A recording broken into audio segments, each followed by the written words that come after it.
Hello again. I just want to walk you through Module 6, which is really your philosophy of nursing. The only assignment that's really due here is for you to write your personal philosophy of nursing. It's not a graded assignment, but you need to upload it and review several of your colleagues. It's not really a discussion board, but it should give you a few minutes to reflect and think about what is your philosophy of nursing. Are you a very clinically oriented nurse and you prize clinical outcomes and clinical knowledge, or are you a process type person? Are you a change agent? You know, there's a lot of nurses that love change and they thrive on it, and other nurses don't. It takes all of us to make the profession.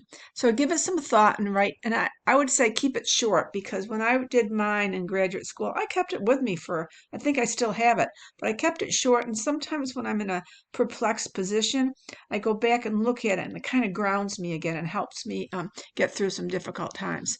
So that is what you have to upload in this module. And there's a lot of information here on how to think about and reflect upon your philosophy. We've got some really good articles up here, and you should have a really good time thinking about what your profession means to you.